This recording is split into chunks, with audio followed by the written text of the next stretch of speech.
আসসালামু আলাইকুম দর্শক। গত রাতে ইসরায়েলের উদ্দেশ্যে ইরানের ক্ষেপণাস্ত্র বৃষ্টি দেখল আরব বিশ্বের জনগণ এবং গোটা বিশ্ব।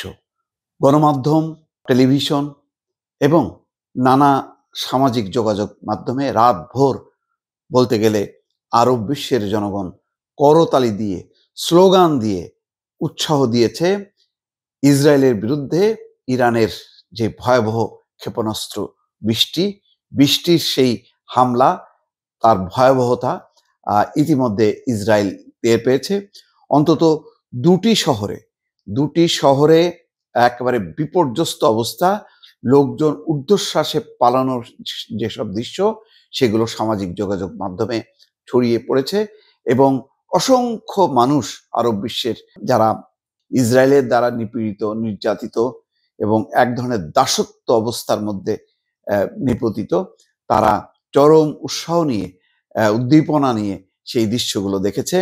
ইতিমধ্যে যেই সামান্য পরিমাণ ক্ষয়ক্ষতির খবর এসছে, তাতে 10 জন নিহত, আহত 200।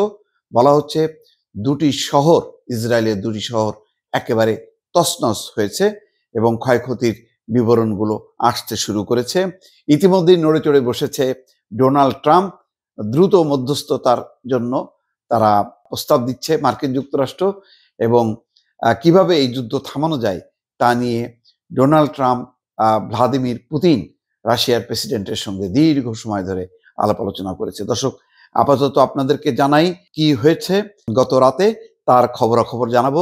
তবে তার আগে অনুরোধ করছি, যারা ভয়েস বাংলা এখনো সাবস্ক্রাইব করেননি, সাবস্ক্রাইব করবেন এবং লাইক শেয়ার দিয়ে আমাদের পাশেই থাকবেন। চলুন আমরা দেখি গত রাতে টুকরো টুকরো যে বিভিন্ন খবরাখবর ইতিমধ্যে গণমাধ্যমে এসছে, সেগুলো একটু আপনাদেরকে জানাই।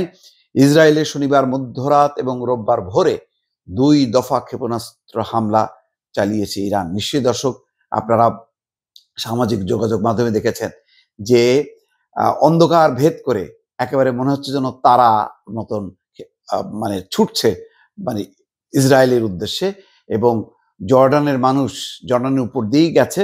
জর্ডানের মানুষ সেগুলো দেখেছে, তারা ধারণ করেছে সেই দৃশ্যগুলো এবং দ্রুত তারা তাদের পেজে আপ করেছে। তার সূত্র ধরে সারা বিশ্ব দেখেছে যে ইসরায়েলের উপরে ক্ষেপণাস্ত্র বৃষ্টি চলছে, এবং বৃষ্টি অর্থাৎ অসংখ্য ক্ষেপণাস্ত্র একের পর এক যাচ্ছে। কিছু কিছু ঠেকানোর দৃশ্য লক্ষ্য করা গেছে, আবার তার অন্তত 20, 30 বা 50% সেগুলি একেবারে নির্দিষ্ট লক্ষ্যে আঘাত হেনেছে এবং বিল্ডিংগুলি মুহূর্তের মধ্যে যে বিধ্বস্ত হয়েছে বিস্ফোরণ ঘটিয়ে বিশাল শব্দে, সেগুলো লক্ষ্য করা গেছে। এখানে বলা হচ্ছে অন্তত এখন পর্যন্ত 10 জন নিহত, আহত হয়েছে 200 জন। নিহতদের মধ্যে শুধু উত্তর ইসরায়েলে প্রাণ হারিয়েছেন 5 জন।